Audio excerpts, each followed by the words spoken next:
wabarakatuh. Saudara-saudara, kita akan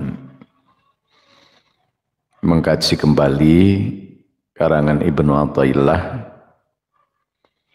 di bab ke-18. Bab 18 ini memberikan deskripsi atau pelajaran kepada kita tentang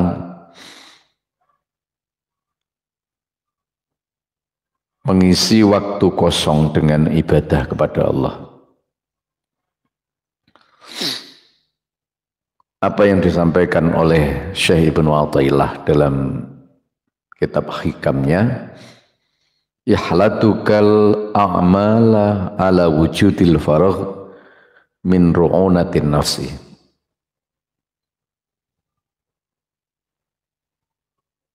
Ikhlatuka utawi oleh nyemayani sira al a'mala ing pira-pira amal ala wujudil faraghi ing dalem sertane wujude nganggur waktu kosong.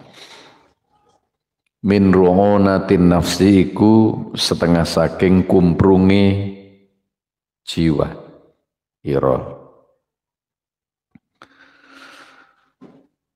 Kita harus memanfaatkan waktu yang sekiranya kosong dalam hidup ini.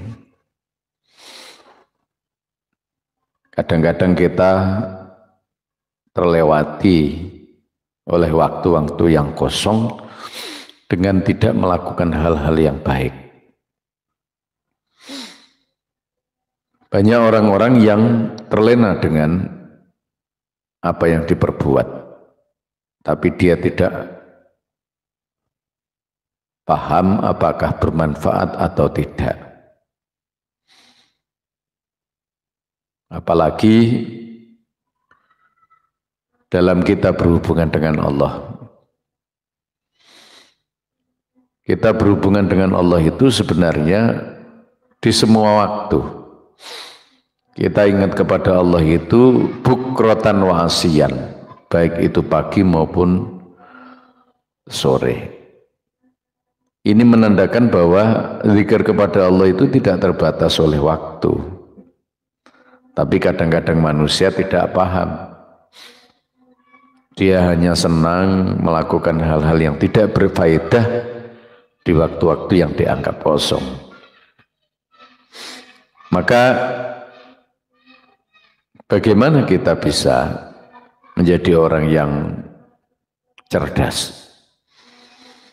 Setiap kekosongan waktu kita mesti harus mengisinya dengan zikrullah atau ibadah kepada Allah.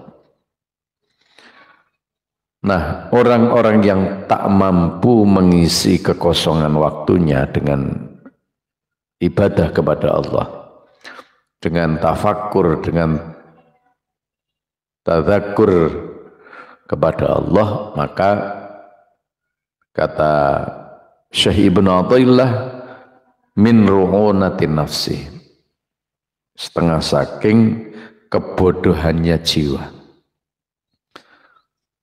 Jadi mulai detik ini mari kita berpikir bahwa kekosongan itu kita bisa melakukan hal yang baik, yakni kita ingat kepada Allah.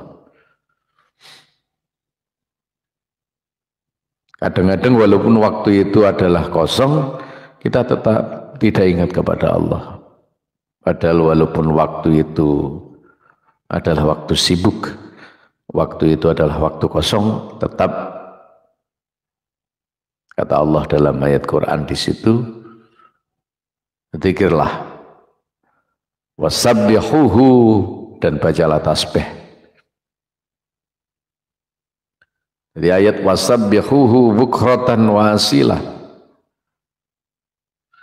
bacalah tasbih, pujilah Allah bukrotan dalam waktu pagi dan waktu sore.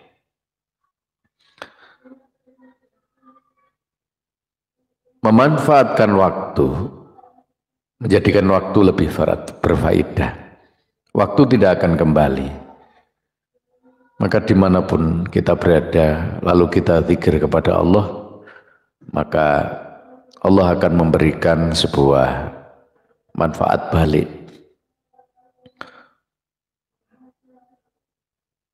Adzkurukum fadhkuruni, maka zikirlah kepada saya, ingatlah kepada saya. Tidak terbatas oleh waktu. Walaupun kita bekerja, kadang-kadang kita menggunakan tasbih, walaupun dengan tasbih elektrik kita membaca zikir kepada Allah. Atau kita membaca sholawat di waktu-waktu senggang itu, atau dalam waktu yang sibuk. Bisa. Kalau hati kita bisa berzikir kepada Allah, lisan kita bisa bersolawat kepada Allah dalam waktu-waktu walaupun tidak tertentu, berarti kita mampu untuk beribadah kepada Allah dengan memanfaatkan waktu yang diberikan Allah. Apalagi dalam waktu kosong. Saya ulangi lagi, ketika kita tidak memanfaatkan waktu yang kosong dengan ibadah kepada Allah adalah mir'unatin nafs, sebuah kebodohan jiwa kita. Ada orang-orang yang nyemayani itu hanya, kalau dalam bahasa Jawanya, besok saja saya tak zikir, saya tak ibadah, padahal dia waktunya kosong. Dia masih punya umur, dia masih punya kesehatan, dia masih punya waktu luang. Lalu dia nyemayani, kapan-kapan saja saya akan ibadah, kapan-kapan saja, di mana saja. Kalau sudah tidak ada waktu, kalau sudah tidak ada kesehatan, kalau tidak ada waktu luang, kapan lagi? Umur semakin lama semakin bertambah, waktu semakin lama semakin berkurang, bahkan waktu yang sekarang menjadi sebuah kesempatan akan hilang.